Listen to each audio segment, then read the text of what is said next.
হযরত ইমাম হুসাইন মদিনাতুল মুনাওয়ারা থেকে রওনা দিলেন, মক্কাতুল মুকাররমায় চলে আসলেন।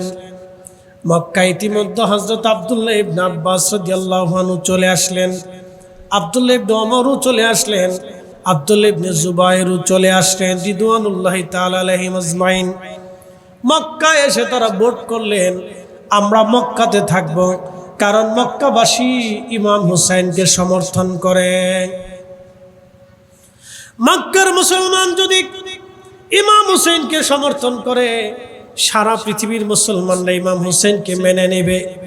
ইয়াজিদকে খলিফা হিসেবে কেউ মানবে না, আওলাদে রাসূলকে সবাই মেনে নেবে। সবাই সিদ্ধান্ত নিল, হুসাইন আপনি মক্কাতেই থেকে যাবেন। মক্কাবাসীরা একত্রিত হলো, বিভিন্ন গোত্রের কওমের লোকজন আসলো। মক্কায় হেরে এসে তারা ইমাম হুসাইনকে বসাইয়া ইমাম হুসাইনের বায়াত গ্রহণ করিয়া বলল, দেখেন আওলাদে রাসূল, আপনি এখান থেকে কোথাও যাবেন না। জীবন দেওয়া লাগে আমরা মক্কাবাসীরা দিব, যুদ্ধ করা লাগে আমরা মক্কাবাসীরা করব, আমরা মক্কাবাসীরা আপনার জন্য লড়াই করব। সাবধান, মক্কা ছেড়ে আপনি কোথাও যাবেন না। সুবহানাল্লাহ। মক্কা থেকে সংবাদ গেল ইরাকের কুফাতে, বসরাতে, ইরাকের বাগদাদে সংবাদ গেল ইমাম হুসাইন রাদিয়াল্লাহু আনহু মক্কায় এসেছেন। মক্কার সমস্ত মানুষ এবং মক্কার সমস্ত কওম ইমাম হুসাইন রাদিয়াল্লাহু আনহুর বায়াত গ্রহণ করেছে।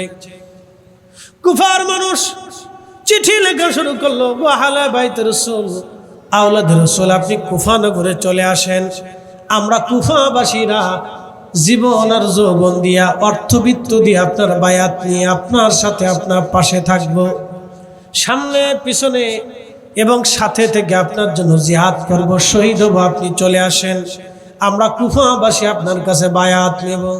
এইভাবে চিঠি আসতে আসতে একটা না দুইটা না 40,000 চিঠি আসলো মক্কাতে হযরত ইমাম হুসাইন রাদিয়াল্লাহু আনহুর নামে। 40,000 চিঠি আসছে। প্রিয় নবীর কথা, হালাকাত উম্মতি আলা ইয়াদাই গিলমাতিন মিন কুরাইশ, কুরাইশ বংশের এক যুবকের মাধ্যম দিয়ে আমার উম্মত ধ্বংস হবে।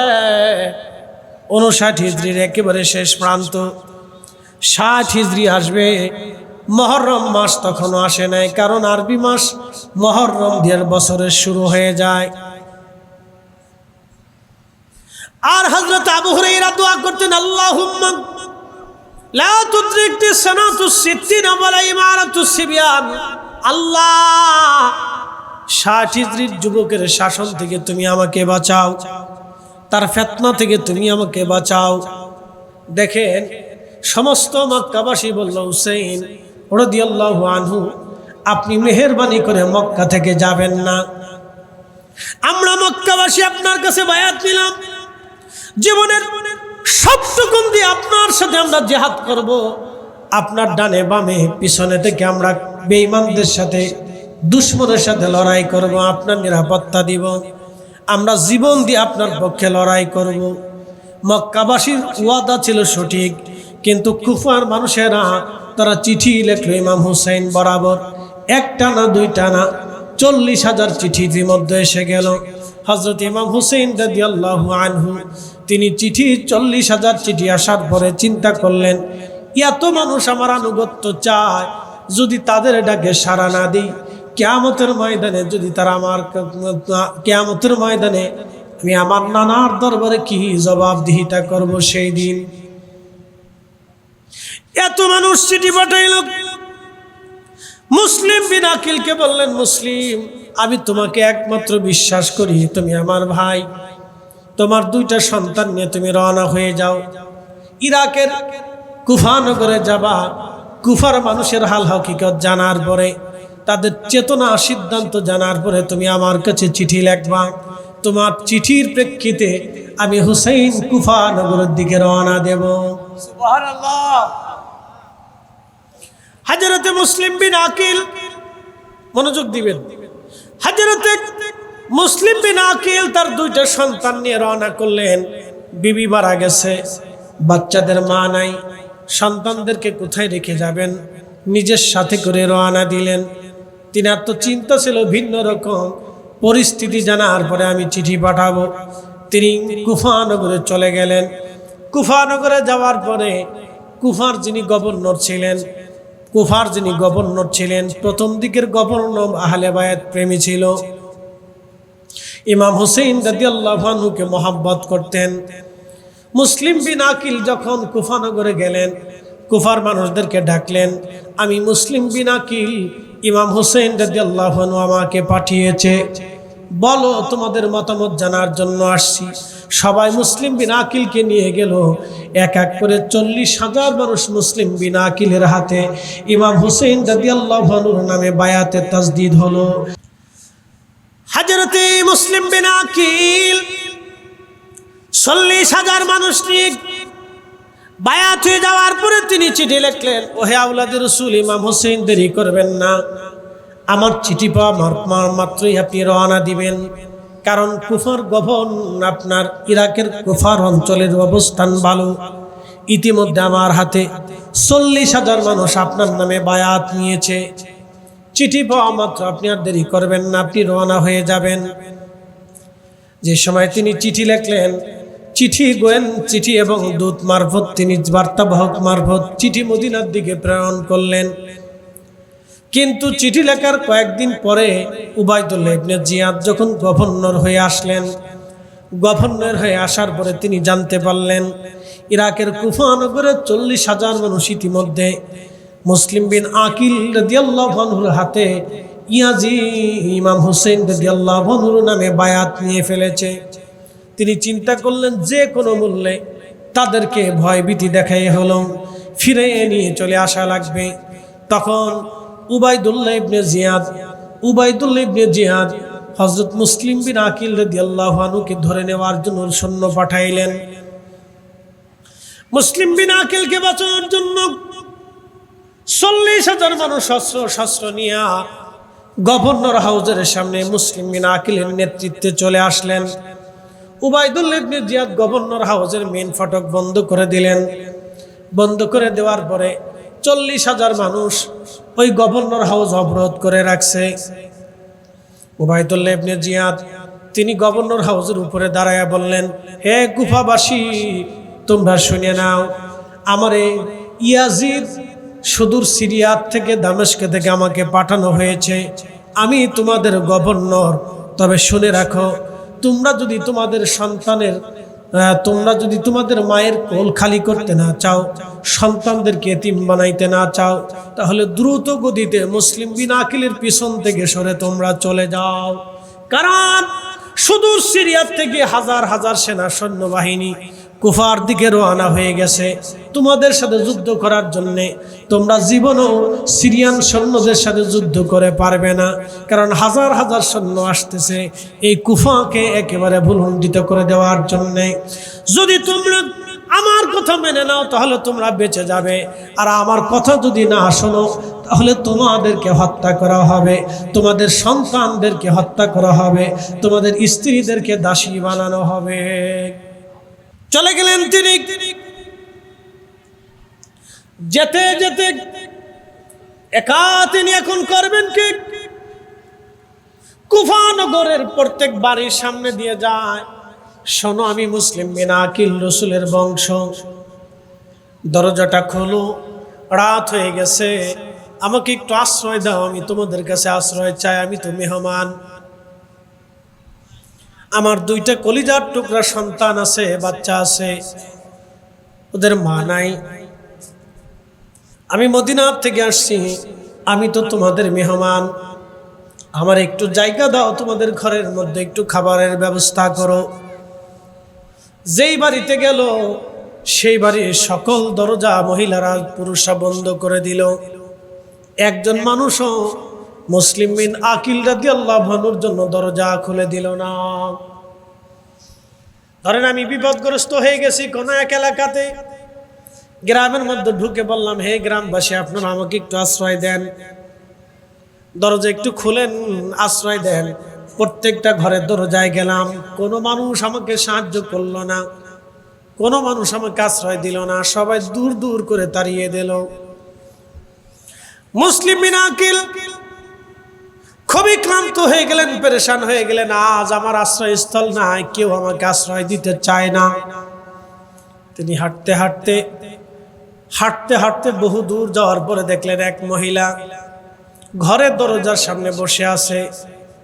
ঘরের দরজার সামনে বসা, যা বলেন, ও মা, আমার একটু জায়গা দিবা তোমার ঘরের মধ্যে? আমি মুসলিম বিন আকিল, আমার সাথে আমার দুইটা এতিম বাচ্চা রয়েছে, আমরা ক্ষুধার্ত, সারাদিন আমি না খাওয়া ক্লান্ত। যদি সম্ভব হয় মা, কুফানগরের কোনো মানুষ আমাকে আশ্রয় দেয় নাই, আমি রসুলের বংশ, নবীর আওলাদ, আমি তোমাদের মেহমান, একটু আশ্রয় আমাকে দাও, আমি আশ্রয় চাই। মহিলার মনে মায়া লাগলো, আহারে, আমার রসুলের বংশধর আজ আমার কাছে আশ্রয় চাইতেছে। বললেন, দেখেন আপনি তো বিপদগ্রস্ত, কিন্তু শুনেন হে মুসলিম বিন আকিল, আপনাকে ঘরের মধ্যে জায়গা দেওয়া হবে, গোপনে পালিয়ে থাকবেন। মহিলা জায়গা করে দিলেন। সকালবেলা উবাইদুল্লাহ ইবনে জিয়াদ সৈন্যবাহিনী পাঠাইলেন, তোমরা যেখান থেকে পারো মুসলিম বিন আকিলকে ধরে নিয়ে আসো। শুধু সৈন্যবাহিনী রানা হয় নাই, মুসলিম বিন আকিলকে ধরার জন্য কুফার যে মানুষেরা ইমাম হুসাইনের হাতে বায়াত নিয়েছিল, চিঠি পাঠিয়েছিল, তারাও পর্যন্ত বের হয়ে গেল মুসলিম বিন আকিলকে ধরার জন্য। বাজান, খুব মনোযোগ দিবেন। হযরত মুসলিম বিন আকিলের খবর উবাইদুল্লাহ ইবনে জিয়াদ পেয়ে গেলেন। উনি বহু চেষ্টা করলেন, যুদ্ধ করলেন, কারণ নবীর আওলাদ, নবীর বংশধর কারো কাছে মাথা নত করে না। কথা কন ঠিক কিনা? তাদের চরিত্রিক, ইতিহাসিক মাথা নত করার কোনো ইতিহাস তাদের নাই। উনি রসুলের বংশধর ছিলেন, মাথা নত করেন নাই। যুদ্ধ করলেন, যুদ্ধ উনি আহত হলেন, উনাকে ধরে নিয়ে যাওয়া হলো গভর্নর হাউসে ধরে নিয়ে যাওয়ার পরে ওনাকে বেঁধে রাখা হলো। বেঁধে রাখার পরে উবাইদুল্লাহ ইবনে জিয়াদের সামনে তাকে বেঁধে রাখা হলো। বেঁধে রাখার পরে ওনার মুখের মধ্যে আঘাত লাগার কারণে ঠোঁট এবং চামড়া ফেটে রক্ত গড়িয়ে গড়িয়ে পড়তে লাগলো। উনি বললেন, দেখো আমি তৃষ্ণার্ত, যদি সম্ভব হয় তোমরা আমার জন্য একটু পানি দাও। পানির তৃষ্ণা, আমার কলিজা শুকায় গেছে, আমাকে একটু পানি পান করাও। কাজী সোনাইকে ডেকে বললেন, কাজী সাহেব একটু কথা শোনেন, গোপনে আপনাকে বলতেছি, মেহেরবানি করে আমার দুইটা সন্তান, তারা আজ এতিম হয়ে যাবে। আমি জানি উবাইদুল্লাহ আমাকে শহীদ করে দিবে, আমি শহীদ হয়ে যাব, আমি জানি। দুইটা কাজ আপনি করবেন। একটা কাজ হলো, যে কোনো মাধ্যম দিয়ে হোক ইমাম হুসাইন রাদিয়াল্লাহু আনহুর কাছে একখানা চিঠি পাঠায় দেন, যাতে ইমাম হুসাইন কখনো আর মক্কা থেকে যেন কুফার দিকে না আসে।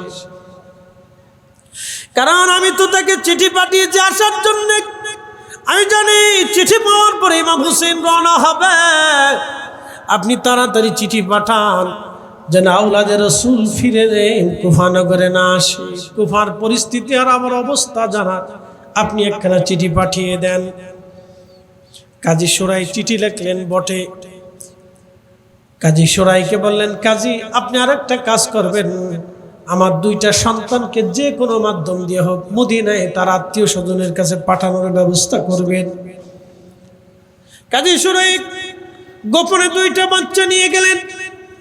গোপনে দুইটা বাচ্চা নিয়ে রাত্রিবেলা চিন্তা করলেন, কুফা থেকে একটা কাফেলা মদিনার দিকে যাবে, ওই কাফেলার সাথে তিনি দুইটা বাচ্চা দিয়ে দিবেন, যাতে তারা মদিনার দিকে চলে যেতে পারে।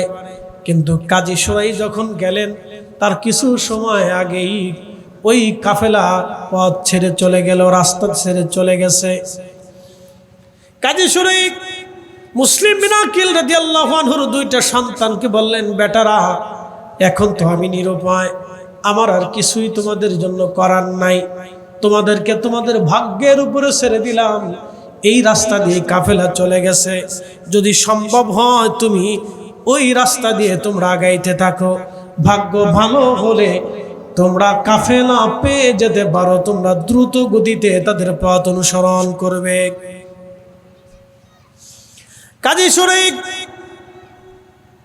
পথ দেখিয়ে দিলেন, বাচ্চারা পথ চলতে শুরু করলেন, চলতে লাগলেন বটে, কিন্তু তারা রাস্তা হারিয়ে ফেলছে। ওরা ছোট মানুষ, রাস্তা কিভাবে তারা চিনবে? তারা পথ হারিয়ে ফেলছে।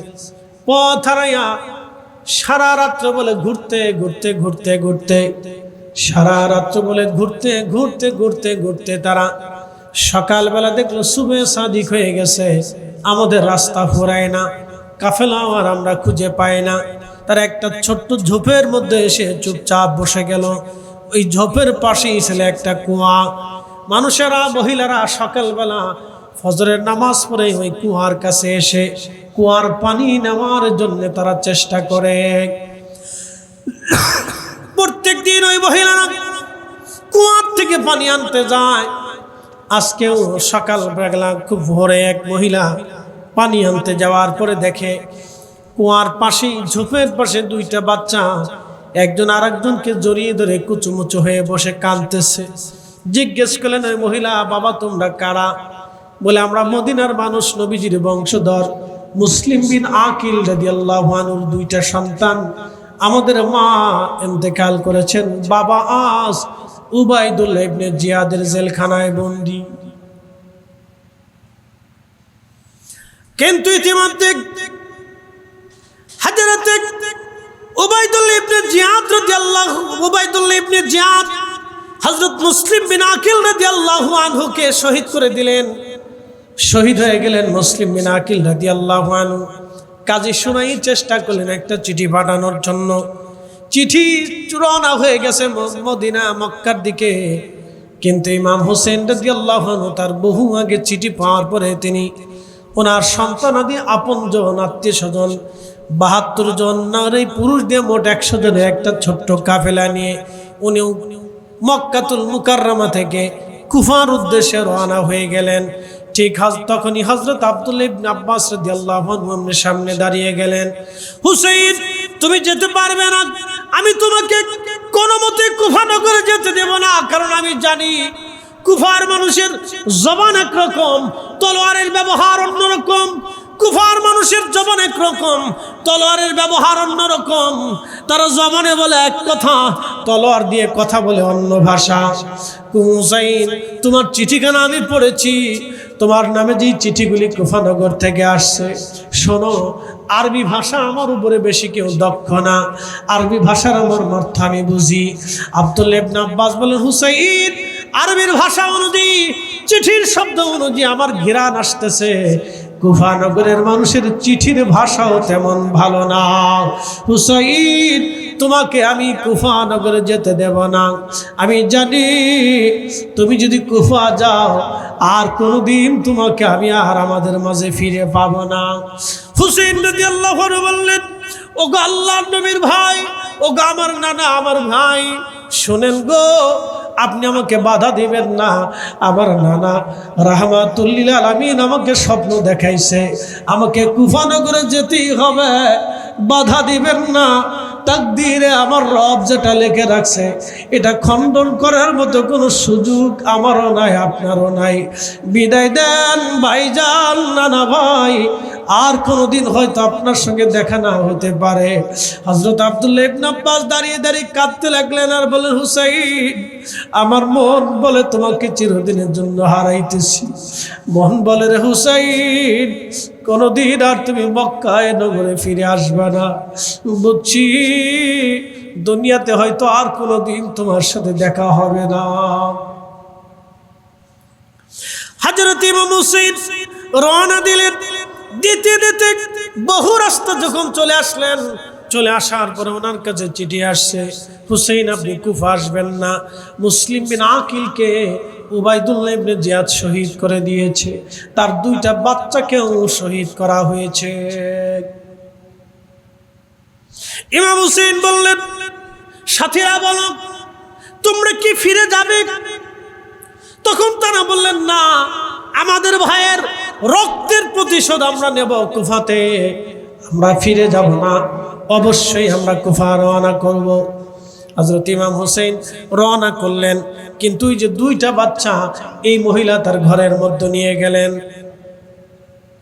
পরের দিন সকালবেলা ওবায়দুল্লাহ ঘোষণা দিলেন, এক কুফাবাসী মুসলিমের আকিলের দুইটা সন্তানকে যদি তোমরা জীবন্ত জিন্দা তোমরা ধরে এনে দিতে পারো, 1000 স্বর্ণ মুদ্রা পুরস্কার তোমাদেরকে দেওয়া হবে। যদি উবাইদুল্লাহ ইবনে জিয়াদের দুইটা সন্তানকে তোমরা ধরে এনে দিতে পারো, তাহলে অবশ্যই তোমাদেরকে 1000 স্বর্ণ মুদ্রা দেওয়া হবে। সকালবেলা এই ঘোষণা শোনার পরে কুফার মানুষ ঘোড়া নিয়ে, উট গাধা দুম্বা নিয়ে, যার যার শহরে নিয়ে রওনা হয়ে গেল এই দুইটা বাচ্চাকে ধরে দেওয়ার জন্যে, টাকার জন্যে, পয়সার জন্যে, টাকার জন্যে, পয়সার জন্যে। এই জন্য টাকার বিনিময়ে বহু মানুষের ঈমান বিক্রি হয়ে যায়। টাকার কাছে মানুষের ঈমান বেঈমান হয়ে যায়। টাকার কাছে মানুষের ঈমান বেঈমান হয়ে যায়। কথা কন না কেন?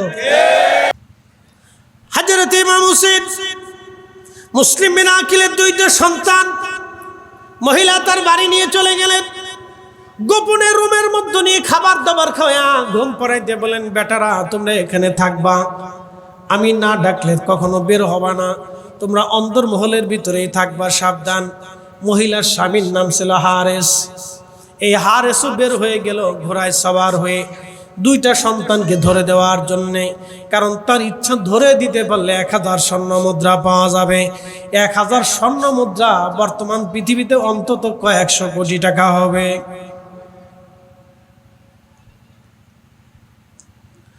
হযরত মুসলিমের আকিলের দুইটা বেটা মহিলার ঘরের মধ্যে নিরাপদে। আহা, সারাদিন কুফার মানুষ দৌড়াইছে দুইটা বাচ্চা ধরার জন্য, বিনিময় কি? অর্থ।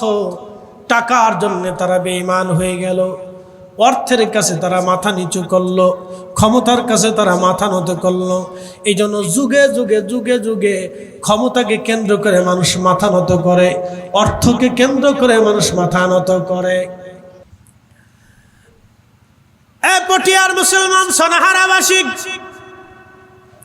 আহলে বাইতে রাসূল মুসলিম বিন আকিল রাদিয়াল্লাহু আনহুর দুইটা বেটা ঘরের মধ্যে সারাদিন ঘোরা দাবড়ায়, রাত্রিবেলা হারেস ফিরে আসছে, এসে বললেন, স্ত্রী খাবার দাও।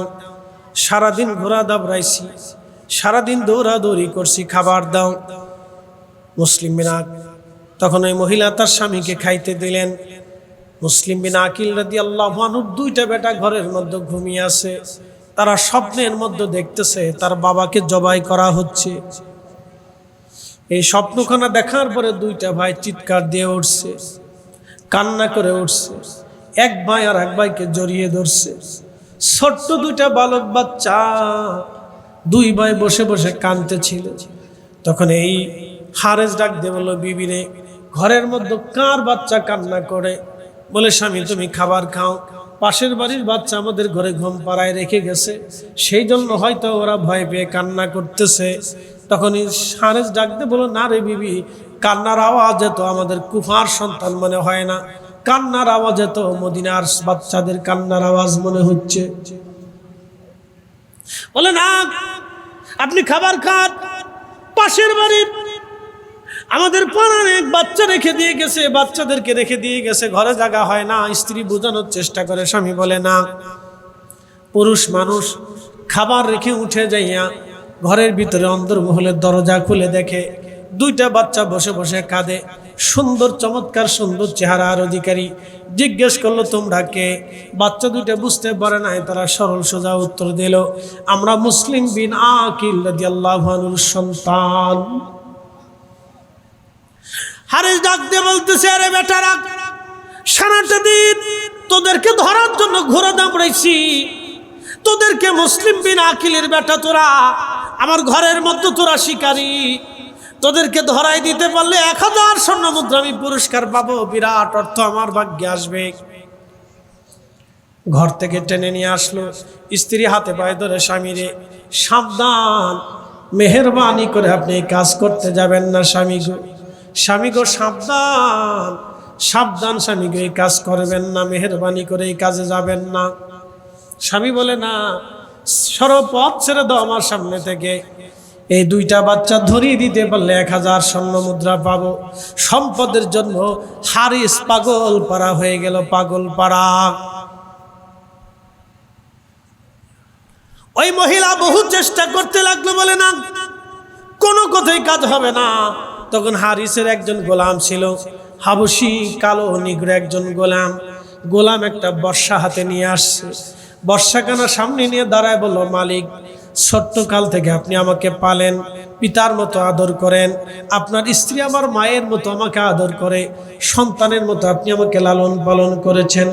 যদি আমি আপনার গোলাম, আপনি আমার মনিব, কিন্তু আপনি যাদেরকে ধরেছেন, যাদেরকে আজ উবাইদুল্লাহ ইবনে জিয়াদের নিমক হারামের কাছে পাঠাবেন অর্থের জন্য, যাদেরকে আজকে হত্যা করার জন্য আপনি ধরে নিয়ে যাচ্ছেন, ওগো মালিক, মনিব আমার, এই যে আপনি বর্ষা হাতে দেখেন, হয় আমার জীবন আপনি নেবেন, তারপরে এই বাচ্চা দুটিকে নিতে হবে।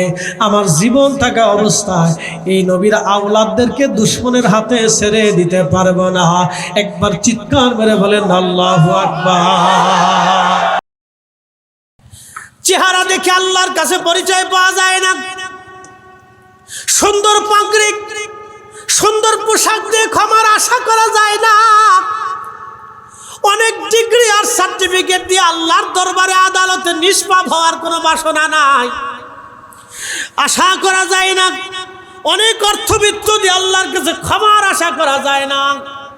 এ সোনাহারাবাসী, পটিয়াবাসী, সেই দিনের নিগ্রহ কালো এশকে রাসূলের কলিজা জিন্দা হয়ে বললাম, আমার জীবন চলে যাবে কিন্তু আওলাদে রাসূলকে দুশমনের হাতে ছেড়ে দিতে পারবো না। জিন্দেগি চলে যাবে, জীবন বরবাদ হবে, মালিক আজকে মনিবের পরিচয় হবে না। আমি গোলাম, মনিবের বুকে বর্ষা নিক্ষেপ করতে রাজি আছি, কিন্তু আওলাদে রাসূলকে দুশমনের হাতে ছেড়ে দিতে রাজি না। এটার নামই এশকে রাসূল, এটার নামই ঈমান। কথা বলেন ঠিক কিনা?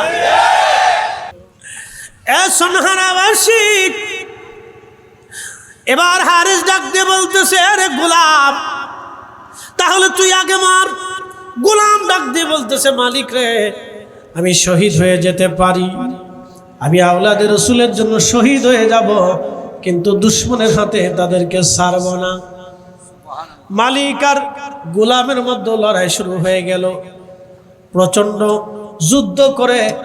আহা, সেই দিনের সেই নিগ্র গোলাম আহলে বাইতে রাসূলের জন্য প্রথম শাহাদাতের অমিয়ে সুধা পান করে শহীদ হয়ে আল্লাহর জান্নাতের ঠিকানায় জান্নাতের পাখি হয়ে গেল।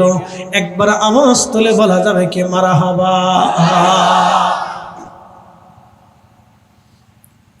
কারণ চেহারা দেখে আল্লাহ ফয়সালা করে না, আল্লাহ ফয়সালা করবে দিল দিক।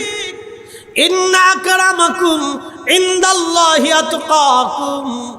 আল্লাহর কোরআনে বললেন, যার অন্তরে তাকওয়া বেশি, আমি রবের দরবারে তার দাম বেশি। যার তাকওয়া নাই তার কোনো মূল্য আমার কাছে নাই। যার তাকওয়া আছে তার দাম আছে। রিক্সাওয়ালা হলেও দাম আছে, দিনমজুর হলেও দাম আছে, শিক্ষা দীক্ষা না থাকলেও তার দাম আছে।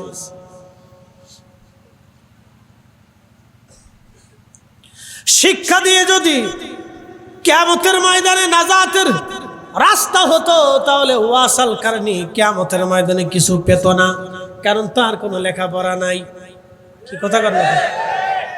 শিক্ষা দীক্ষা দিয়ে আল্লাহর দরবারের সন্তুষ্টি পাওয়ার রাস্তা নাই। যদি সৌন্দর্য দিয়ে কিয়ামতের ময়দানে নাজাতের ব্যবস্থা হতো, তাহলে হযরত বেলাল রাদিয়াল্লাহু আনহুর কোনো রাস্তা ছিল না, কারণ হযরত বেলালের কোনো চেহারা ছিল না। তিনি নিগ্র কালো ছিলেন, হাবশি, ইথিওপিয়া, কেনিয়া, সোমালি অঞ্চলের মানুষ।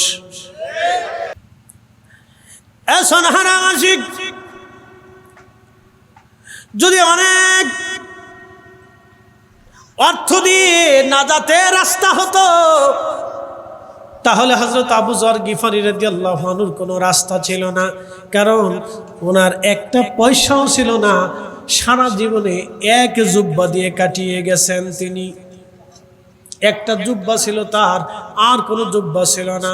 উনি ইন্তেকাল হয়ে যাবেন, স্ত্রী কাঁদতেছিলেন, ডাক দিয়ে বলেন, স্বামী গো, কিছুই তো নাই, দিনহীন মুসাফির হইয়া রাস্তায় আল্লাহর পথে আপনি বের হয়ে গেছেন। স্বামী গো, আপনি একা, আমি একা, ইন্তেকাল হয়ে যাবে আপনার, কে আপনাকে দাফন কাফন করবে? কাফনের কাপড় আমি কোন জায়গা পাবো?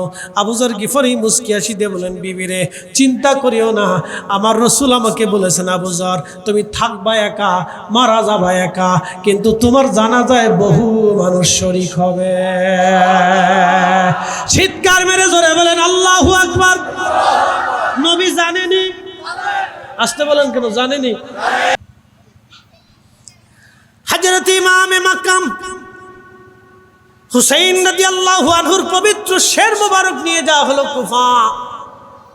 গভর্নর হাউসে মসজিদের মিম্বরে বসে আছে উবাইদুল্লাহ ইবনে জিয়াদ, আর পবিত্র মাথা মোবারক কেটে রাখা হয়েছে তার পবিত্র মসজিদের ভিতরে মিম্বর শরীফের নিচে উবাইদুল্লাহ ইবনে জিয়াদের পায়ের সামনে।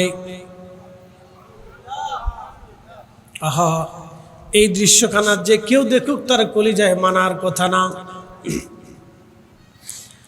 উবাইদুল্লাহ ঘোষণা দিচ্ছে, হ্যাঁ মুসলমানেরা, আমিরুল মুমিনিন ইয়াজিদের বিজয় আল্লাহ দিয়েছে, আর মিথ্যুকের বেটা, নাউজুবিল্লাহ কর, মিথ্যুকের বেটা, তার মানে হযরত আলী রাদিয়াল্লাহু আনহু কি বলতেছে? মিথ্যাবাদী, মিথ্যুকের বেটা হুসাইন, মিথ্যুক হুসাইন রাদিয়াল্লাহু আনহুকে মিথ্যাবাদী বানাইলেন।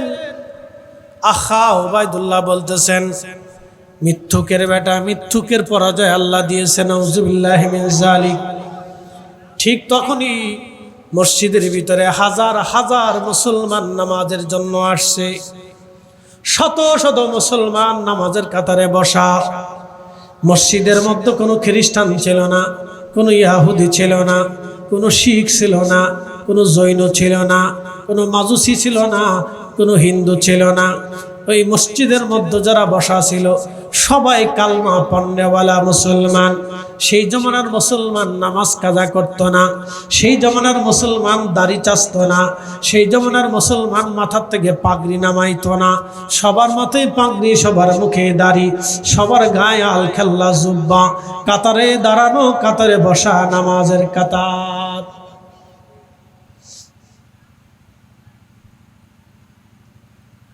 নামাজের কাতারে হাজারে হাজারে লাখ মুসল্লি বসা, কেউ প্রতিবাদ করে নাই সেই দিন।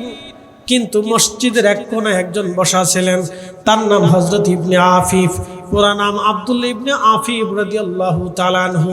তিনি অন্ধ ছিলেন, চোখে দেখতেন না। মসজিদের এক কোণায় তিনি ইবাদত করতেন সব সময়। অন্ধত্বের কারণে বেশি সময় তিনি মসজিদে আল্লাহর ইবাদতে কাটাইতেন। অন্ধ মসজিদের কোণায় দাঁড়ায় গেল, হাঁক ছেড়ে গর্জন দিয়ে বলে, মারজানার বেটা, মিথ্যুকের সন্তান, মিথ্যুক, এই মারজানার সন্তান, মিথ্যুকের বেটা, মিথ্যুক, তুই কাকে মিথ্যাবাদী বলো? আমার রাসূলের আওলাদ হুসাইনকে, আর তুমি এমন একজনকে আমিরুল মুমিনিন বানাইছো, নর পিচাসকে তুমি আমিরুল মুমিনিন বানিয়েছো, আমার আওলাদের রাসূলকে তুমি মিথ্যাবাদী বানাইছো। এরে মারজানার বেটা, আমার চোখ যদি ভালো থাকতো, আমি অন্ধ যদি না হতাম, তাহলে তোকে এই মসজিদের মধ্যেই আমি জবাই দিতাম, আল্লাহ রাসূলের আওলাদের পক্ষ থেকে প্রতিশোধ নিতাম। কিন্তু আল্লাহ আমার চক্ষু দেয় না, আমি অন্ধ, আমি চোখে দেখি না। একবার জোরে বলা যাবে কি ইয়া রাসূলুল্লাহ? ঈমান আছে না নাই? মসজিদে মুসল্লি হাজারে হাজারে, ইমানদার কয়জন? এই যে বুঝে গেছে না, যার কারণে আকাশ সূর্য তামাম সৃষ্টি সৃজন হলো, তিনি আমাদের নবী। কবি বলতেছেন, আমার পীর মুর্শিদ আমার হুজুর কেবলা গাইতেন, দেখো যার কারণে তামাম সৃষ্টি সৃজন হলো, দেখো মহাশূন্যের নক্ষত্র, চাঁদ, সূর্য মহাশূন্যের মধ্যে ভেসে বেড়াচ্ছে। ভেসে যে বেড়ায়, এটা আমার নবীর কারণে ভেসে বেড়ায়। কি আসতে হলেন কেন? জোরে বলেন। আমার রাসূলের কারণে তামাম সৃষ্টি মারহাবা বলবেন না? আমার রসুলের কারণে तमाम সৃষ্টি, কারণ রহমাতুল লিল আলামিন। আল্লাহ রহমত ছাড়া মাছের জায়গা মাছ থাকবে না, গাছের জায়গা গাছ থাকবে না, পাহাড়ের জায়গা পাহাড় থাকবে না, আসমানের জায়গা আসমান থাকবে না, জমিনের জায়গা জমিন থাকবে না, সূর্যের জায়গা সূর্য থাকবে না, চাঁদের জায়গা চাঁদ থাকবে না, নক্ষত্রের জায়গা নক্ষত্র থাকবে না, এই বায়ুমণ্ডলে বাতাস হবে না, সূর্যের আলো বিচ্ছুরিত হবে না, শস্য হবে না, জমিনে শস্য হবে না, গাছে ফল হবে না, নদীতে মাছ হবে না, সাগরের ঢেউ আসবে না, নদীর কলতান শব্দ বের হবে না। শুধুমাত্র রহমাতুল লিল আলামিন, আমার নবী রহমাতুল লিল আলামিনের কারণে আল্লাহ রহমত ছাড়া সব ধ্বংস হয়ে যাইত। এই জন্য আমার রসুল না হলে সব শেষ হয়ে যাইত। আমার নবীর কারণে জগৎ, নবীর কারণে আসমান, নবীর কারণে জমিন, নবীর কারণে জগৎ, নবীর কারণে ইহকাল পরকাল। অতএব আমার রসুল যেখানে সব আছে সেখানে। আমার হুজুর কবিতার ছন্দে বলতেছেন, অতএব শুনে রাখো, মনে রাখো, আমার নবীর কদম ছাড়া সব মিথ্যা। নবীর কদম ছাড়া উম্মতের আর কোনো নাজাত নাই, উম্মতের আর কোনো উপায় নাই। অতএব রসুল পাইলে আল্লাহ পাওয়া হয়ে যায়, নবী রাজি হইলে আল্লাহ রাজি হয়, নবী খুশি হইলে আল্লাহ খুশি হয়, নবীর দল হলে আল্লাহর দল হয়, নবীর মত হলে আল্লাহর মত হয়, নবীর পথ হলে আল্লাহর পথ হয়, নবীর তাজিম হলে আল্লাহর তাজিম হয়, নবীর পক্ষ নিলে আল্লাহর পক্ষ নেওয়া হয়, নবীর দল করলে আল্লাহর দল হয়, নবীর মতে আল্লাহর মত হয়, নবীর শান গাইলে আল্লাহর শান হয়ে যায়, নবীর জিকির হলে আল্লাহর জিকির হয়ে যায়, নবীর দুরূদ হলে আল্লাহর শান হয়ে যায়। রসুলের বিপক্ষে চলে গেলে আল্লাহর বিপক্ষ হয়, নবীর সাথে দুশ্মনী করলে আল্লাহর সাথে দুশ্মনী হয়। কথা কোন ঠিক কিনা? বন্ধ করা যাবে না। প্রিয়জন হারামাসি পটিয়ার মুসলমান, গোলাম শহীদ হয়ে গেল। গোলাম শহীদ হয়ে যাওয়ার পরে হারিসের দুইটা সন্তান ছিল, ছেলে। দুইটা সন্তান ঘরের ভিতর থেকে তলোয়ার নিয়ে আসছে। তলোয়ার নিয়ে এসে বাবার সামনে দাঁড়িয়ে গেলেন, বাবা, আজকে সন্তানের পরিচয় দেব না, বাবার পরিচয় আজকে বন্ধ হয়ে যাবে। তুমি যাদেরকে ধরছো এরা দুইটা বাচ্চা এতিম, তাদের বাবাকে নির্মমভাবে হত্যা করা হয়েছে, মা মারা গেছে এতিম। বিশেষ করে তারা রসুলের বংশধর, তারা আমাদের বাড়ির মেহমান। ও আব্বাজান, তোমাকে বিনয় করি, আমাদের ভাইতুল্য গোলামকে তুমি শহীদ করে দিয়েছ, এখনো তোমাকে নিবৃত হতে বলতেছি। আমরা তোমার সন্তান, তলোয়ার এখনো চালাবো না, কিন্তু বাবার পরিচয় হবে না। এই দুইটা সন্তানকে আমরা জীবন থাকতে দুশ্মনের হাতে আমরা তুলে দেব না। যদি তুমি বাবা হয়ে এই দুইটা রসুলের আওলাদকে দুশ্মনের হাতে তুলে দিতে চাও, ও বাবা, তোমার সন্তান হিসেবে বলতেছি, বাবার পরিচয় দেব না, সন্তানের পরিচয় হবে না। আজকে কিন্তু তলোয়ার কথা বলবে, তলোয়ারের ভাষা দিয়ে জবাব দেওয়া হবে। আজ বাবার পরিচয় দেব না। সেই দিন ইশকে রসুলের তামান্নায় পড়িয়া, ইশকে রসুলের তামান্নাতে পড়িয়া সেই দিন দুই ভাই বাবার সাথে লড়াই শুরু করলো। নরপিচাস, জাহান্নামের কীট নিজের অর্থের জন্য সন্তানদেরকে সেদিন শহীদ করে দিল। সন্তানরা বাবার হাতে শহীদ হয়ে গেল, কিন্তু তারপরেও তারা মিথ্যার সামনে মাথা নত করে নাই। এরা মুসলমান, এরাই ইমানদার, এরাই শাহাদাতের অমিয় সুদা পান করেছে। কথা বলেন ঠিক কিনা? হযরতে মুসলিম বিন আকিল রাদিয়াল্লাহু আনহু দুইটা বেটাকে ধরে নিয়ে যাচ্ছে হারেস। এবার স্ত্রী তলোয়ার হাতে দাঁড়িয়ে গেলেন, স্বামীরে সন্তান শহীদ করে দিয়েছ, পিতৃতুল্য গোলাম হত্যা করেছ। স্বামী আমার, তোমাকে বিনয়ের সাথে বলতেছি, দুইটা বাচ্চাকে আমি পেয়েছি, ওরা রসুলের আওলাদ, নবীর বংশধর, ওরা এতিম। আমি তাদেরকে আশ্রয় দেওয়ার ওয়াদা করে ঘরের মধ্যে আনছি। আমি তাদেরকে ওয়াদা করেছি,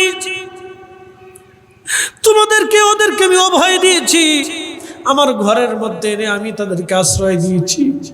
স্বামীরে, তুমি আমার সামনে থেকে দুইটা বাচ্চাকে দুশ্মনের হাতে ছেড়ে দিবা, কিয়ামতের ময়দানে আমি কোন চেহারা নিয়ে আমি রসুলের সামনে দাঁড়াবো বলো? আমার সন্তানরা শহীদ হয়েছে, গোলাম শহীদ হয়েছে। স্বামী, এখনো তোমাকে বলতেছি, ফিরে আসো তুমি। সন্তান হত্যার অপরাধ আমি মাফ করে দেব, ভুলে যাব দুঃখ। গোলাম হত্যা করেছো, সেই দুঃখ আমি ভুলে যাব। সন্তান শহীদ করেছো, সেই দুঃখ ভুলে যাব যদি তুমি ফিরে আসো। স্বামীরে, সম্পদের আশা করতে যে তুমি আখেরাত ধ্বংস করে দিও না। স্বামীরে, আখেরাত চিরস্থায়ী, দুনিয়া ক্ষণস্থায়ী। স্বামীরে, দুনিয়ার একদিন শেষ হয়ে যাবে, আখেরাত শুরু হবে। তুমি আখেরাত ধ্বংস করো না। আমার রসুলের বিরুদ্ধে অস্ত্র চালাইও না, আমার নবীর আওলাদদের বিরুদ্ধে অস্ত্র ধরিও না। স্বামীরে, তুমি ফিরে আসো, এখনো সময় আছে। হারেস ডাক দেয়া বলল, বিবি, গোলাম হত্যা করেছি, সন্তানদেরকেও কতল করে দিয়েছি, আমার সামনে থেকে সরে যাও। ওদেরকে আমি ধরাই দিতে পারলে 1000 স্বর্ণ মুদ্রা আমি পুরস্কার পাবো। হারেস এই কথা বলার পরে বিবি ডাক দিয়ে বলল, স্বামী রে, তাহলে এখন আর স্বামী স্ত্রীর পরিচয় হবে না, তলোয়ার কথা বলবে। আমার গোলাম শহীদ হয়েছে, সন্তানরাও শহীদ হয়ে গেছে, এবার আমার পালা। এই 2টা বাচ্চাকে যদি দুশমনের হাতে নিতে হয়, আমার লাশের উপর দিয়ে নেওয়া লাগবে। তলোয়ার চালাইলেন স্ত্রী। স্বামী স্ত্রীর মধ্যে প্রচন্ড যুদ্ধ হলো। প্রচন্ড যুদ্ধে স্বামী আর স্ত্রী 2 জন লড়াই করতে লাগলেন। যুদ্ধের এক পর্যায়ে স্ত্রী শহীদ হয়ে গেল। আহা, বেঈমানটা নিজের স্ত্রীকেও শহীদ করে দিয়ে চিন্তা করলো, এবার আমি যদি এই 2টা বাচ্চাকে হত্যা না করি, তাদেরকে জবাই করে মাথা কেটে মাথা নিয়ে যাব। কারণ জিন্দাপন দেখলে আমার সন্তানরা আমাকে বাধা দিয়েছে, সন্তান মেরেছি, স্ত্রী মেরেছি, গোলাম হত্যা করেছি। এই 2টা সন্তানের জন্য আমি সব হারাইলাম, সম্পদের আশায় আমি সব ছেড়ে দিয়েছি। এবার এই 2টাকে হত্যা না করে যদি জীবন্ত নিতে চাই, তাহলে কুফার অন্য মানুষরা দেখলে হয়তো আমাকে বাধা দিবে, সম্পদের জন্য তারা আমার সাথে লড়াই করবে। এবার হারেস 2টা সন্তান আওলাদ রাসূল মুসলিম বিন আকিল রাদিয়াল্লাহু আনহু 2টা সন্তানকে হত্যা করলো। আহা, 2টা সন্তানকে শহীদ করে তাদের মাথাগুলি কেটে আলাদা করে বস্তার মধ্যে ভরে নিয়ে গভর্নর হাউসে চলে গেছে। উবাইদুল্লাহ ইবনে জিয়াদের সামনে যাইয়া বস্তার ভিতর থেকে কর্তৃত মাথা তার সামনে নামায়া বলল, হে উবাইদুল্লাহ, তোমার পুরস্কার আমি তোমার জন্য নিয়ে আসছি, এবার আমার পুরস্কার তুমি আমারে ফেরত দিয়ে দাও। উবাইদুল্লাহ বললেন, হে হারেস, এরা কারা? বলে, মুসলিম বিন আকিলের 2টা সন্তান, আমি তাদের ধরে হত্যা করে তাদের মাথা তোমার কাছে নিয়ে আসছি। হারেস রে ডাক দিয়ে বলতেছে, উবাইদুল্লাহ, এর নিয়ম খারাপ, আমি তো জীবন্ত আনতে বলেছিলাম, আমি তো মৃত আনতে বলি নাই, তুই মৃত আনলি কেন? আরে বেঈমান, অর্থের জন্য তুই ছোট্ট 2টা এতিম বাচ্চাকে যদি মারতে পারিস, তাহলে অর্থের বিনিময়ে তুই আমাকেও একসময় মেরে দিতে পারিস। তোকে বাঁচায় রেখে লাভ হবে না, তোকে জিন্দা রাখা যাবে না। জল্লাদকে বলল, ওকে তাড়াতাড়ি ধরো, ওকে কতল করো। অনেক বড় নিমক হারাম, অর্থের জন্য নিজের সন্তান শহীদ করেছে, নিজের স্ত্রী মেরে দিয়েছে, গোলাম হত্যা করেছে, আবার রসুলের বংশধরদেরকেও হত্যা করেছে। এই অর্থের কারণে আমাকেও মেরে দিতে পারে, অতএব ওকে এক্ষুনি হত্যা করো। হারেসের দুনিয়াও গেল, আখেরাতও বরবাদ হয়ে গেল। এই জন্য রসুলের পক্ষে থাকলে দুনিয়া বরবাদ হলেও আখেরাত পাওয়া যায়, আর নবীর বিরুদ্ধে গেলে দুনিয়াও পাওয়া যাবে না, আখেরাতও পাওয়া যাবে না। কথা কেন ঠিক কিনা? প্রিয় উপস্থিতি, আল্লাহর নবী সহিহ বুখারীর মধ্যে নবীজি বললেন, হালাকাতু উম্মতি আলা ইয়াদাই গিলমাতিন মিন কুরাইশ। কুরাইশ বংশের এক যুবকের মাধ্যমে আমার উম্মত ধ্বংস হবে। আলোচনা শুরু হয়ে গেল, খুব মনোযোগ দিবেন। হালাকাতু উম্মতি ইয়াদাই গিলমাতিন মিন কুরাইশ, কুরাইশ বংশের এক যুবকের মাধ্যম দিয়া আমার উম্মত ধ্বংস হয়ে যাবে। হযরত আবু হুরায়রা এই হাদিস কেন তিনি শুনলেন? সহিহ বুখারীর সবচেয়ে নির্ভরযোগ্য ব্যাখ্যার কিতাবের নাম হলো ফাতহুল বারী, লিখেছেন আল্লামা ইমাম হযরত আসকালানী আশ-শাফিঈ রাহিমাহুল্লাহ। তিনি ফাতহুল বারীর মধ্যে লেখেন, সেই কুরাইশ বংশের যুবকের নাম কি, পরিচয় কি তার, যেই যুবকের মাধ্যমে এই উম্মত ধ্বংস হয়ে যাবে। এই উম্মতের বহু মানুষ পথভ্রষ্ট হয়ে যাবে শুধু ওই যুবকের মাধ্যমে, যুবকের কারণে। কারণ ওই যুবকের কারণে ইসলামের ভিতরে অনেকগুলি দল হয়ে গেছে। ওই যুবকের কারণে খারিজি হয়েছে, রাফিজি হয়েছে, শিয়া হয়েছে, মুতাজিলা হয়েছে, নাসিবি হয়েছে। ওই যুবকের কারণে কোটি কোটি উম্মত পথভ্রষ্ট হয়েছে। সেই যুবকের নাম কি? হালাকাত উম্মতি ইয়াদাই গিলমাতি মিন কুরাইশ। সেই যুবকের নাম কি? হযরত ইমাম হযর আসকালানি বলতেছেন সেই যুবকের পরিচয় অন্য হাদিসের মাধ্যমে মিলে যায় এইভাবে। হযরত আবু হুরায়রা রাসূল করিমের একজন মুহাদ্দিস সাহাবী ছিলেন। প্রত্যেক বাজারে যাওয়ার পরে আবু হুরায়রা বাজারের মানুষের ভিড়ে তিনি জোরে জোরে বলতেন, আল্লাহুম্মা লা তুদরিকনি সানাতুস সিত্তিন ওয়ালা ইমারাতুস সিবিয়ান। আল্লাহ, আমাকে 60 হিজরির যুবকের শাসন থেকে তুমি আমাকে বাঁচাও। আল্লাহ, 60 হিজরির যুবকের শাসন থেকে তুমি আমাকে বাঁচাও। প্রত্যেক বাজারে বাজারে তিনি যাইতেন, আর প্রত্যেক বাজারে যখনই ঢুকতেন বাজারের মানুষের সামনে তখনই দোয়া করতেন, আল্লাহুম্মা লা তুদরিকনি সানাতুস সিত্তিন ওয়ালা ইমারাতুস সিবিয়ান। আল্লাহ, 60 হিজরির যুবকের শাসন থেকে তুমি আমাকে বাঁচাও। আল্লাহ, 60 হিজরির যুবকের শাসন থেকে তুমি আমাকে বাঁচাও। সেই 60 হিজরির যুবকের শাসনকে কে? সেই যুবক যিনি ইমারাতুস সিবিয়ান হয়েছিলেন, যিনি শাসন করেছিলেন, সেই যুবক 60 হিজরি, অন্য কেউ না। ইমাম হযর আসকালানি বলতেছিলেন তার নাম ইয়াজিদ। অন্য কেউ 60 হিজরিতে খেলাফতে বসে নাই, অন্য কেউ খলিফার আসনে বসে নাই। সেই যুবকের নাম ছিল ইয়াজিদ। তখন তার বয়স ছিল 34 বছর। ইয়াজিদ 34 বছরে ক্ষমতায় বসলো। একেবারে টকবগে যুবক, তখন 34 বছরের একজন যুবক, টকবগে যুবক 60 হিজরিতে ক্ষমতায়, 59 হিজরিতে ক্ষমতায় বসলো। আর 60 হিজরিতে ইমাম হুসাইন রাদিয়াল্লাহু তাআলা আনহু শহীদ হয়েছিলেন। আল্লাহুম্মা লা তাদরিকনি সানাতুস সিত্তিন ওয়ালা ইমারাতুস সিবিয়ান। হযরত আবু হুরায়রার এই দোয়াখানা আল্লাহর দরবারে কবুল হয়ে গেল। হযরত আবু হুরায়রা 59 হিজরিতে ইন্তেকাল করেছিলেন। ওনার এই দোয়া মঞ্জুর হলো। 59 হিজরিতে হযরত আবু হুরায়রা ইন্তেকাল করলেন। আর 59 হিজরির শেষ সময়ে ইয়াজিদ ক্ষমতায় বসলেন। 60 হিজরির শুরুর দিকে, 60 হিজরির শুরুর দিকে, অর্থাৎ 59 হিজরির একেবারে শেষ প্রান্তে ইয়াজিদ ক্ষমতায় বসার পরে মদিনার গভর্নর যিনি ছিলেন, গভর্নর বরাবর একখানা চিঠি লিখলেন।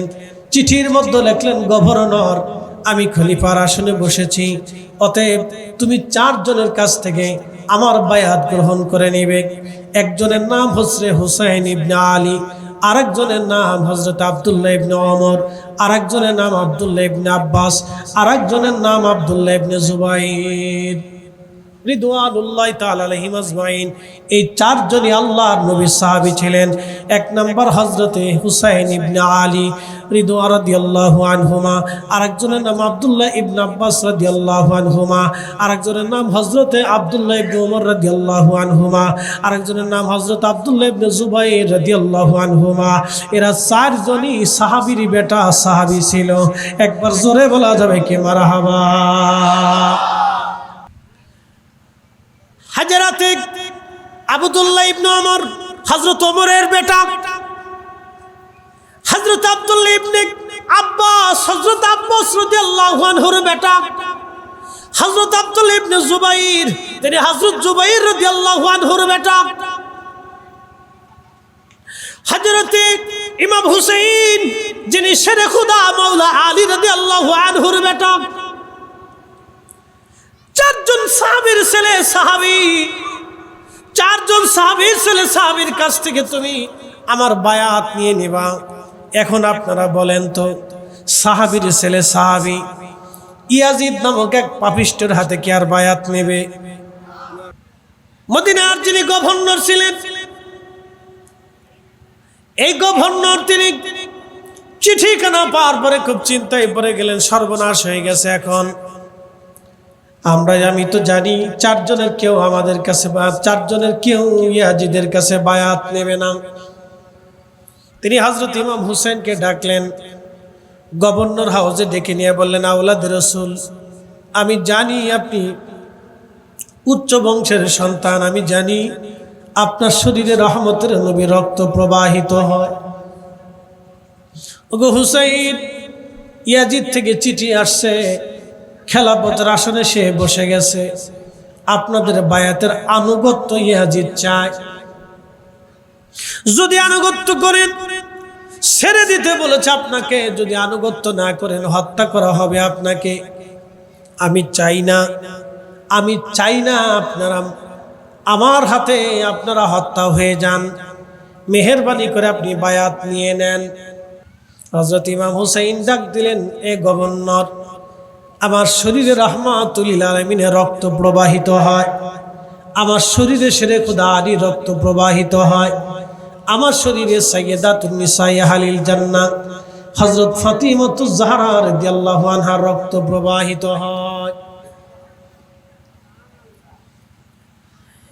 এক গভর্নর, কি করে তুমি আমাকে বায়াতের কথা বলো?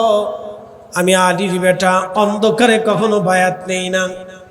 কালকে দিন আসবে, মদিনার মানুষ উপস্থিত হবে, যদি সম্ভব হয় মদিনার মানুষ তুমি উপস্থিত করাও, সবার সামনে কালকে কথা হবে।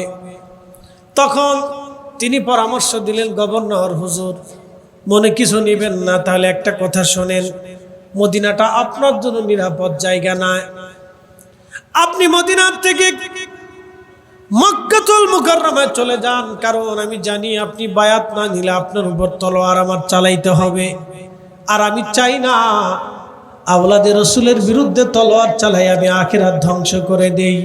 হুজুর, মেহেরবানি করে আপনি মদিনার থেকে চলে যান, মদিনায় আর আপনি থাকবেন না, মদিনা আপনার জন্য নিরাপদ জায়গা না। আমরা কেউ আপনাকে মদিনায় নিরাপত্তা দিতে পারবো না, আপনি চলে যান মক্কাতুল মুকাররমাতে, মক্কার মানুষ আপনাকে নিরাপত্তা দিবে, এখানে আপনার অনেক আত্মীয় স্বজন আছে। হযরত ইমাম হুসাইন রাদিয়াল্লাহু আনহু সিদ্ধান্ত পরিবর্তন করলেন, হ্যাঁ, মদিনায় যেহেতু আমাকে কেউ নিরাপত্তা দিতে পারবে না, মদিনার গভর্নর আমার নিরাপত্তা দেবে না, তাহলে আর এখানে আমার থাকার সুযোগ নাই। উনি রওনা দিবেন, পরিবারের সবাইকে জানিয়ে দিলেন, চলো, আর সুযোগ নাই, নবীর কদম মোবারক থেকে বিদায় নিয়ে আমরা বের হয়ে যাব। রাত্র গভীর, হযরত ইমাম হুসাইন রাদিয়াল্লাহু আনহু সকালে বের হবেন। রাতের আধারে নানা রাহমাতুল লিল আলামিনের রওজা মোবারকের পাশে দাঁড়িয়ে গেলেন, কান্না শুরু করলেন, নানা গো, চেয়েছিলাম আপনার কদমে থেকে আপনার দ্বীনের খেদমত করব, কিন্তু আপনার সেই স্বপ্নের সময়ের কথা, ভবিষ্যৎবাণীর কথা বুঝি সময় ঘনিয়ে আসছে, বিদায় নিচ্ছি নানাজি, বিদায় নিচ্ছি, মদিনায় আর আমার থাকা হবে না, আমি মদিনার থেকে মক্কার দিকে রওনা হচ্ছি। নানা গো, বিদায় দেন, আর দুনিয়াতে হয়তো আপনার জিয়ারত আমার নসিব হবে না। 1 ইঞ্চি জমি নিয়ে মারামারি, আহা, 1 হাত জমি নিয়ে মারামারি, আধা হাত জমি নিয়ে মারামারি, কত পাড়াপাড়ি কারাকারি মারামারি। অথচ এই জমিনের মাটির নিচে তার কবর হবে কিনা গ্যারান্টি নাই। কত মানুষের লাশ পানির মধ্যে ভেসে যায়, কত মানুষ আগুনের মধ্যে পুড়ে ভস্ম হয়ে যায়।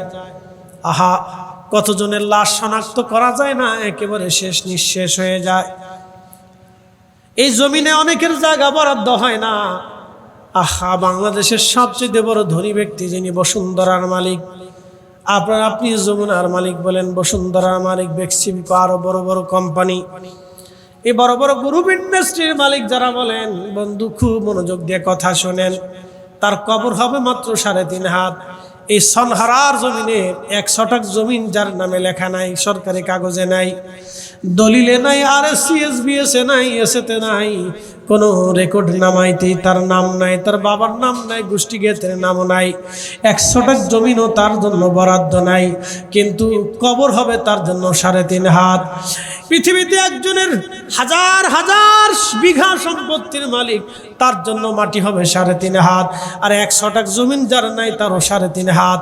হাজার হাজার কোটি টাকা ব্যাংকের মধ্যে থাকবে, কাফনের কাপড়ও থাকবে মাত্র 3 টুকরা, আর 1টা টাকাও ব্যাংকের মধ্যে নেই, জমা নাই, তার জন্য কাফনের কাপড় হবে 3 টুকরা। কারো বেশিও হবে না, কমও হবে না। কথা কর না কেন? বেশিও নাই। অনুরোধ করবো, জমি নিয়ে, ক্ষমতা নিয়ে, অর্থবিত্ত নিয়ে ঝগড়া ফাসাদ করবেন না। বুঝে না আসলে ভাই ভাই বসে মীমাংসা করবে। আত্মীয় স্বজনরা বসে নিজেরা ঘরের মধ্যে দরজা বন্ধ করে মীমাংসা করে দিবে। থানা, পুলিশ, প্রশাসন, চেয়ারম্যান, মেম্বার, এলাকা কোন দরকার নেই, নিজেরা বসে মীমাংসা করে নেবেন। বাইরে তুই এতটুক নে, তুই এতটুক নে, তোর যদি মন চায় তা আমার এতটুক দে না, তুই এতটুক নে, তুই এই পাশে নে, এই পাশে নে, নিজেরা মিলমিশ করে দিবেন। আপনি প্রয়োজন বোধে যদি বড় হয়ে থাকেন তো আপনি একটু ঠকেন, ছোট হয়ে থাকেন তো আপনি একটু ঠকেন। আপনি ঠকবেন, জিতাবে আল্লাহ। কি কথা ঠিক আছে না ভাই? জিতাবে কে? আল্লাহ। আল্লাহ। রিজিক কিন্তু পৃথিবীর কেউ বরাদ্দ করে না। বাংলাদেশে বাজেট হয়, এবছর কত হাজার লক্ষ কোটি টাকা যেন বাজেট হয়েছে। বাংলাদেশের অর্থে বাজেট হয়, প্রত্যেক পৃথিবীর প্রত্যেকটা দেশে অর্থনৈতিক বছরে বাজেট পেশ হয়, অর্থনৈতিক বাজেট পেশ হয়। আল্লাহর দরবারে বাজেট হয়েছে। আপনার সৃষ্টি হওয়ার 50,000 বছর আগে আল্লাহ বাজেট করে রাখছে। বাজেট করছে না? আল্লাহ বাজেট করে রাখছে। অতএব আরেকজনের বাজেটে হাত দিবেন না। বলে কেমন? আরেকজনের অর্থে হাত দিবেন না, আরেকজনের খাবারে হাত দিবেন না, আরেকজনের সম্মানে হাত দিবেন না, আরেকজনের ইজ্জতে হাত দিবেন না। এগুলি সব আল্লাহর দেওয়া বাজেট। ইজ্জত আল্লাহ দেয়, সম্মান আল্লাহ দেয়, রিজিক আল্লাহ দেয়, অর্থবিত্ত আল্লাহ দেয়, জমি জমা আল্লাহ দেয়। এগুলি তো হাত দিবেন না, আরেকজনেরটা নিবেন না। আপনি আল্লাহর কাছে চাইবেন, আল্লাহ আমারও দেও তুমি। কারোটা নিয়ে আপনার ধনী হওয়ার দরকার নেই। এই যে আমাদের দেশে রাজনৈতিক প্রেক্ষাপট, যে যেটা করেন করেন গেছে, তাই রাজনীতি ফাজনীতি আমি কোনোদিনও করি না, এগুলির ভিতরে আমি না। বলে হুজুর কেন নাই? কিন্তু আমাদের দেশের রাজনীতির প্রেক্ষাপট খুবই মারাত্মক, খুব ভয়ঙ্কর, ডর করে মাঝে মধ্যে যে এটা যে করবো, কয়দিন পরে কি লুঙ্গি থাকবে না পায়জামা খুলবে আমি নিজেও জানি না। কি কথা না, কে পায়জামা খুলবে না লুঙ্গি চলে যাবে না পায়জামা চলে যাবে আমি নিজেও জানি না। তোদের যেমনি আসি এমনি ভালো। আমরা এমন একটা দল করি ভাই, ওলি আল্লাহর দল, যেই দলের কোনো ক্ষয় নাই। কারণ আল্লাহ নিজে বলছেন, আলা ইন্না আউলিয়া আল্লাহি লা খাউফুন আলাইহিম ওয়া লা হুম ইয়াহজানুন। কি আল্লাহর কোরআন বিশ্বাস করেন না? না, হাত উঁচা করে বলেন, করেন। এই যে আল্লাহর কোরআনে বিশ্বাস আসেনি? আল্লাহ বলছেন, আলা সাবধান, ইন্না আউলিয়া আল্লাহি, আমার ওলি যারা, নিশ্চয় তাদের কোনো লা খাউফ, ভয় নাই, চিন্তা নাই। তার অর্থ হচ্ছে কিয়ামত পর্যন্ত জমিনে ওলি থাকবে, ওলিদের দল থাকবে, ওলিদের জামাত থাকবে, ওলিদের তরিকা থাকবে, ওলিদের সিলসিলা থাকবে, সব থাকবে, ওলিরা থাকবে। কথা কন না, ঠিক কিনা? আপনারা আরো বুঝুন। এই থাক থাক থাক হয়েছে হয়েছে।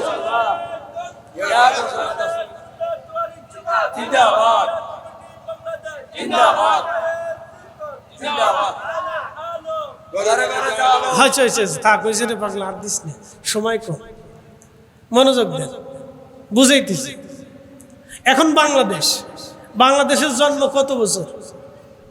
71-এ জন্ম হয়েছে। তার আগে কি ছিল? পূর্ব পাকিস্তান। তার আগে কি ছিল? ব্রিটিশ। তার আগে কি ছিল? সালতানাত বা নবাবী। তার আগে সালতানাত ছিল, মুঘল ছিল। তো মুঘলের সময় অলি ছিল, সালতানাতের সময় অলি ছিল, নবাবী আমলেও অলি ছিল, ব্রিটিশ আমলেও অলিরা ছিল, কাদরিয়া ছিল, চিশতিয়া ছিল, নকশবন্দিয়া ছিল, মুজাদ্দিদিয়া ছিল, এখনও আছে, গততেও ছিল, আগামীতেও থাকবে। যত বাংলাদেশের রাজনৈতিক গতানুগতিক দল আছে, এই 100 বছর আগে কোনো রাজনীতি ছিল না। আবার বাংলাদেশে 100 বছর পরে স্বাধীনতা থাকতেও পারে, নাও থাকতে পারে।